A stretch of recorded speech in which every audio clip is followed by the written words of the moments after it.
Assalamualaikum warahmatullahi wabarakatuh.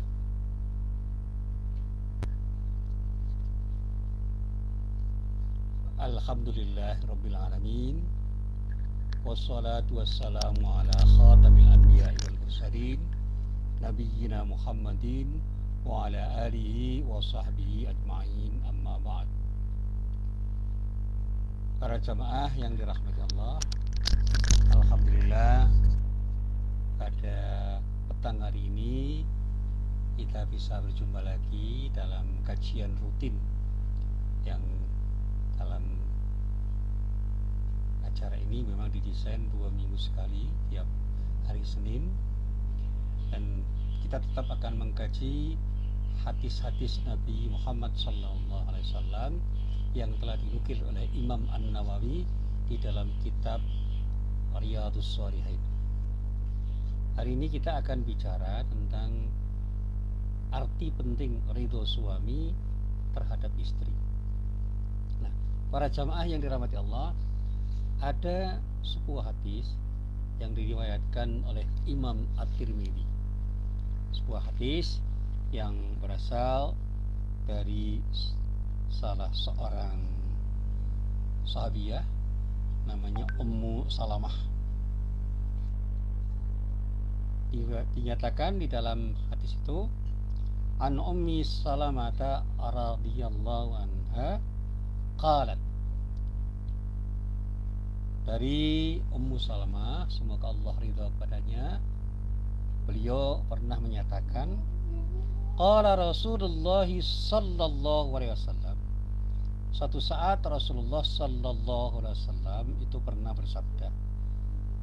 Dia bersabda dengan sabdanya, ayyuma mara'atin matat wa zawjuha anha aradin dakhalatil jannah. Setiap istri yang meninggal dunia sedangkan suaminya meridainya, niscaya ia akan masuk surga. Nah, para jamaah yang dirahmati Allah, hadis yang pendek ini diberi syarah oleh para ulama dengan berbagai macam penjelasan. Hadis ini adalah hadis yang sebenarnya melanjutkan apa yang dikutip oleh Imam An-Nawawi dari sebuah hadis yang diriwayatkan oleh Imam At-Tirmidzi juga, yang berasal dari Abu Hurairah, di mana pada waktu itu dinyatakan Abu Hurairah menyatakan bahwa beliau pernah mendengar Rasulullah bersabda, lau kuntu amiran ahadan ayyasjuda li ahadin la amartul mar'ata an tasduza li jaujiha. Jadi kalau dalam bahasa sederhana terjemahnya adalah, andai kata aku boleh menyuruh orang untuk bersujud kepada orang lain, tentu aku akan menyuruh seorang istri untuk bersujud kepada suaminya. Katakan di sini, la amartul mar'ata an tasjuda li zaujiha. Tentu saja ini bukan sesuatu yang harus kita pahami harfiah. Ya, bersujud itu dalam pengertian beribadah itu hanya kepada Allah. Tetapi bersujud dalam arti menghormat itu bisa jadi boleh dilakukan oleh orang pada orang lain. Sebagaimana ketika kita membaca cerita tentang Adam dan para malaikat serta iblis, pada waktu itu malaikat bersujud pada Adam, bukan berarti malaikat itu menyembah Adam, tapi malaikat menghormati Adam. Dan pada saatnya kemudian iblis membangkang karena iblis merasa bahwa dia itu lebih baik dibandingkan Adam.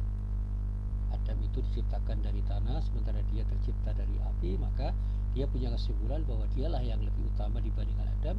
Kalau harus bersujud, mestinya Adam yang bersujud pada dirinya. Inilah kesombongan iblis yang kemudian dicela oleh Allah, dan pada saatnya iblis dilaknat oleh Allah karena kesombongannya dan keengganannya untuk bersujud kepada Adam. Nah, terkait dengan sujudnya istri pada suami itu bukan sujud dalam pengertian menyembah tentu saja, tapi menghormati suami. Jadi kalau perintah untuk bersujud itu dalam arti menghormati sepenuh hati, maka tentu saja seorang istri pun itu bisa jadi akan diperintah oleh Rasulullah untuk menghormati sepenuh hati pada suaminya. Nah, meskipun ada ulama yang mengatakan bahwa hadis ini menegaskan akan kewajiban istri untuk menghormati suaminya, dan kalau bersujud dalam pengertian ibadah tidak boleh dilakukan oleh siapapun kecuali dilakukan hanya untuk Allah Subhanahu wa taala. Dan utamanya ketika saya ditanya, memang ini sebuah metafor yang luar biasa. Kalau kita itu harus menghormati orang, maka seorang istri memang harus menghormati suaminya. Tapi bukan berarti seorang suami bisa atau boleh mencela istrinya. Itu tidak betul, itu logika yang salah. Betapapun seorang suami juga harus menghormati istrinya, karena hidup itu harus saling menghargai dan menghormati. Ketika orang hidup dan berinteraksi kemudian tidak ada keinginan untuk saling menghargai dan saling menghormati, maka komunikasi dua arahnya itu menjadi terganggu, karena ada seseorang yang merasa dilecehkan atau diremehkan lain-lain, dan kemudian harga diri mereka itu akan bisa tersinggung. Artinya apa? Orang itu akan tidak suka ketika tidak dihargai oleh orang lain. Nah, para jamaah yang dirahmati Allah, kembali pada hadis yang saya bacakan tadi, ridho suami itu penting bagi seorang istri. Apa artinya? Nah, disinilah kemudian para ulama mengatakan bahwa hadis ini adalah hadis yang isinya nasihat kepada istri. Karena seringkali orang itu tidak melihat bahwa ada orang lain yang perlu dimintai kerelaannya.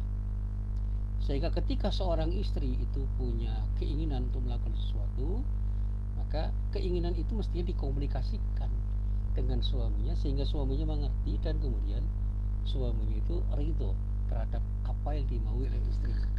Jadi ada kemungkinan kemauan istri yang tidak terkomunikasikan dengan baik pada suaminya itu akan dicurigai oleh suaminya, dan kemudian suaminya bisa jadi tidak rela untuk memenuhi permintaan istrinya, meskipun permintaan itu sebenarnya adalah permintaan yang baik, bukan hanya dirinya tapi juga untuk kepentingan keluarga dan untuk suaminya. Tetapi karena proses komunikasi yang tidak baik, bisa jadi kemudian terjadi salah paham, sehingga suami itu bisa menjadi orang yang tidak ridho terhadap istrinya. Sehingga diumpamakan kalau istri itu meninggal selama dia itu mendapatkan ridho suaminya, maka ada jaminan istri itu akan mendapatkan maghfirah dan rahmat Allah, yang puncaknya itu adalah dia akan mendapatkan surga yang dijanjikan oleh Allah kepada orang-orang yang bertakwa. Nah, sebaliknya ketika suaminya tidak ridho, itu akan menjadi terhalang. Tapi bukan berarti suami boleh sewenang-wenang untuk tidak meridhoi apa yang dilakukan oleh sang istri ketika sang istri itu mau melakukan sesuatu yang sebenarnya apa yang dilakukan oleh istri itu adalah sesuatu yang baik untuk kepentingan dirinya, untuk kepentingan keluarganya, untuk kepentingan suaminya, dan untuk kepentingan masyarakat, di mana pada waktu itu suami sebenarnya punya kewajiban juga untuk mendukung apa yang diinginkan oleh istrinya itu. Disinilah saya sering mengatakan begini, memahami hadis semacam ini jangan kemudian kita pahami secara parsial atau terputus. Seolah-olah ini adalah hadis yang membebani seorang istri atau kaum wanita. Betapa banyak beban-beban yang diberikan oleh Allah dan Rasulnya kepada kaum wanita, sehingga seolah-olah wanita itu harus memperbudak dirinya untuk hanya taat kepada suaminya, dan pada saatnya dia seolah-olah menjadi budak suaminya karena dia harus taat sepenuhnya kepada suaminya tanpa reserve. Nah, ini yang semestinya kita pahami. Nah, seringkali saya diskusi dengan teman-teman, utamanya teman-teman yang sedang melakukan studi gender, itu seringkali menyerang, dan saya sambil tersenyum mengatakan bahwa persoalannya itu bukan hadisnya itu salah atau tidak. Hadis-hadis misoginis yang kemudian dituduh oleh para feminis sebagai hadis-hadis yang tendensius itu harus dipahami. Tidak mungkin Allah dan Rasulnya itu ingin mendolimi umatnya, ingin mendolimi hamba-hambanya, ingin mendolimi orang-orang yang tidak pantas didolimi. Maka kewajiban-kewajiban yang dibebankan pada umat Islam termasuk wanita itu terkait juga dengan hak yang melekat pada dirinya, sebagaimana juga kewajiban-kewajiban yang dilekatkan kepada laki-laki itu juga terletak terkait dengan hak-hak yang ada pada dirinya. Sehingga interaksi antara suami istri, laki-laki dan perempuan itu harus menjadi sebuah interaksi yang membangun harmoni, Karena apa? Niatnya adalah untuk saling memahami, saling menghargai, saling menghormati, dan pada saatnya ketika ada keinginan untuk saling memahami, saling menghargai dan menghormati, akan tercipta komunikasi yang baik. Karena apa? Masing-masing orang ketika berinteraksi itu merasa dihargai, merasa dihormati, dan merasa diperlukan oleh orang lain. Nah, kita bayangkan misalnya ketika seorang istri itu hidup di dalam rumah tangga, di dalamnya itu ada seorang suami yang otoriter dan kemudian memaksakan kehendak kepada istrinya dengan mengatakan, kamu itu istriku dan harus taat sepenuhnya padaku, karena begitu kamu tidak taat, Allah akan melaknat kamu dan kamu tidak akan mendapatkan surga karena saya tidak ridho terhadap apa yang kamu lakukan. Ini satu kesimpulan yang menurut saya tidak tepat. Sikap bijak seorang suami itu adalah memberikan izin kepada istrinya atau meridhoi apa yang dilakukan oleh istrinya selama istrinya itu ingin melakukan sesuatu yang baik, baik dalam arti terkait dengan hubungan vertikal maupun hubungan yang bersifat horizontal. Dan seorang suami yang bijak itu harus memberi peluang pada istrinya untuk berbuat sesuatu dalam rangka untuk mengembangkan dirinya, dan bahkan aktualisasi diri seorang wanita sebagai istri itu seringkali terhambat karena suaminya tidak memahami apa yang dimau istrinya. Disinilah sang suami itu juga harus belajar untuk memahami apa yang dimau istrinya. Sedemikian juga si istri harus memahami apa yang dimau oleh suaminya. Dan ketika orang itu bisa saling memahami satu sama lain, insya Allah komunikasi timbal balik itu akan berjalan enteng, berjalan enak, nyaman, dan bisa dinikmati, sehingga orang itu tidak akan ada yang merasa terdolimi dengan proses interaksi yang seperti itu. Nah, para jamaah yang dirahmati Allah, sekarang bayangkan saja, andai kata seorang istri itu memiliki suami yang sangat otoriter dan tidak mau diajak berdialog dan ingin memaksakan kehendak, seolah-olah keputusan suami itu serba benar dan harus dibenarkan, dan keputusan istri itu ketika tidak dibenarkan oleh suami dianggap salah. Apa yang terjadi? Rontok itu keluarga itu, pecah keluarga itu, dan bukan tidak mungkin keluarga itu akan mengalami kerusakan, dan pada saatnya perceraian itu bisa menjadi sesuatu yang mungkin terjadi sebagai akibat dari proses komunikasi yang tidak lancar. Jadi ini terkait dengan bagaimana seorang laki-laki itu harus mau memahami keinginan istri. Demikian juga ketika seorang istri itu untuk memahami keinginan suami, dan masing-masing itu harus mampu berempati satu sama lain. Dan inilah yang semestinya dikerjakan oleh suami istri ketika membangun keluarga.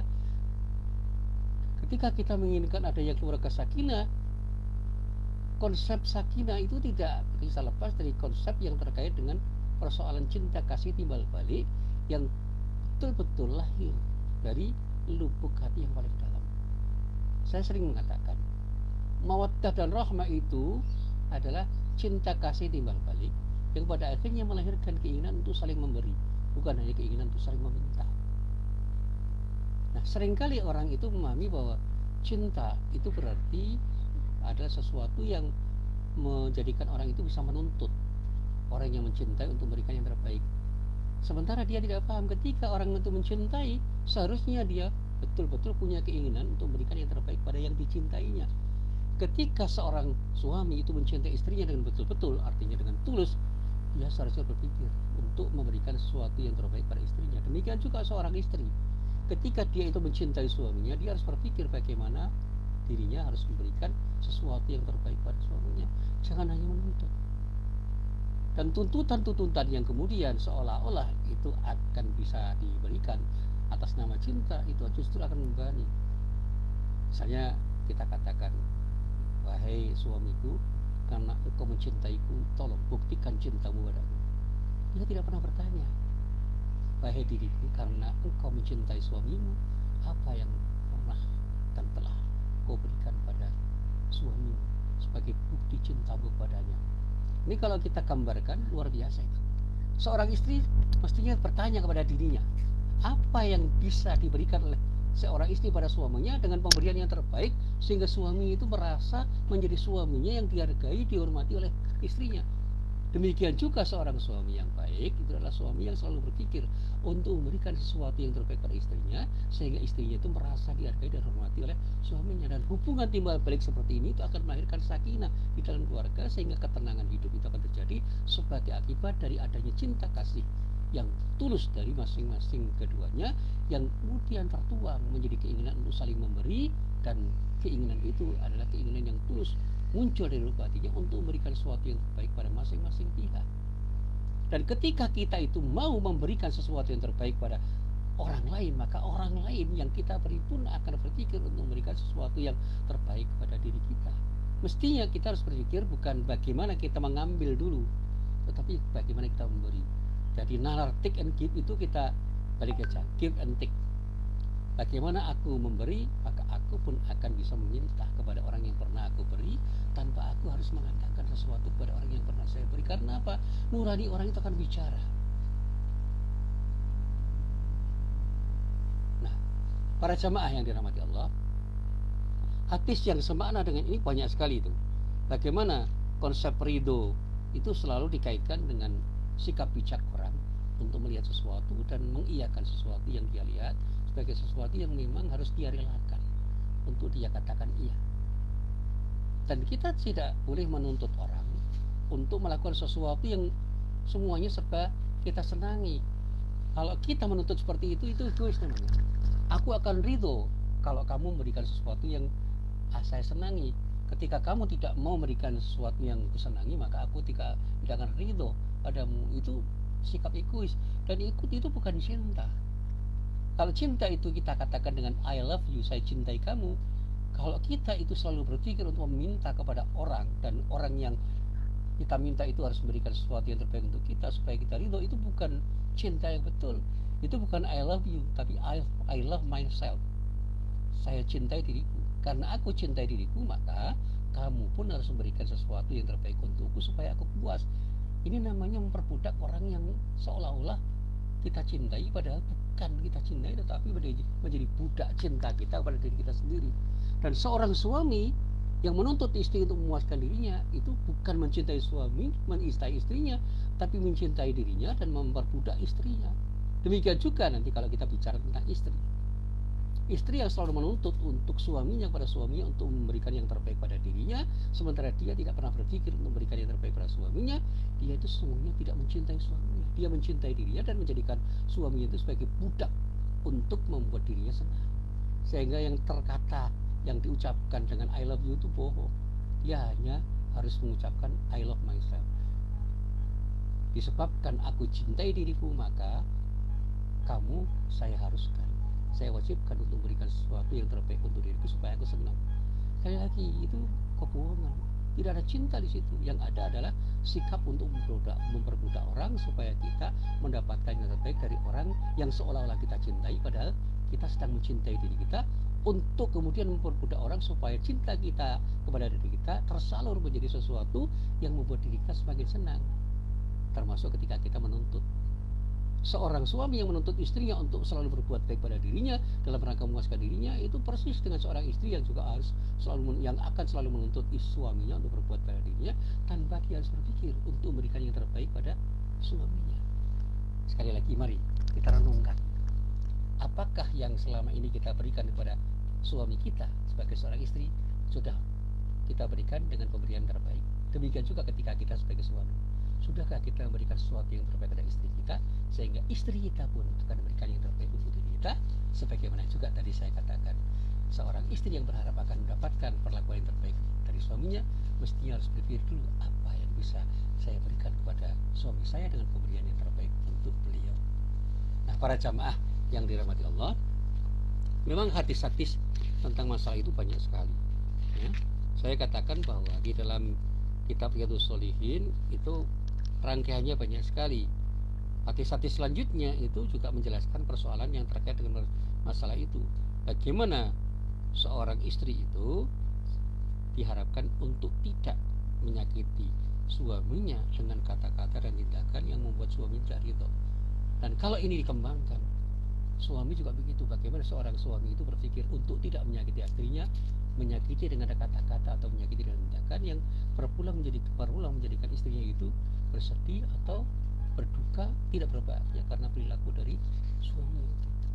Dan sekali lagi, ketika kita ini berpikir tentang hak dan kewajiban, maka kita akan bisa memahami hati statis yang sama dengan itu adalah hati statis yang mengingatkan pada kita semua sebagai suami dan juga sebagai istri, agar benar-benar kita itu bersikap bijak di dalam melakukan tindakan apapun, sehingga hak dan kewajiban kita itu akan bisa kita dapatkan dan kita berikan. Haknya kita dapatkan, kewajiban itu kita berikan, kita lakukan, kita kerjakan, dan pada saatnya orang yang berinteraksi dengan diri kita pun akan mendapatkan hak, karena kita telah melaksanakan tanggung jawab kita untuk membayar kewajiban kita, sementara orang lain pun akan siap membayar kewajiban-kewajiban yang menjadi tanggung jawab dirinya ketika mereka harus memberikan hak kita ketika kita berinteraksi dengan mereka.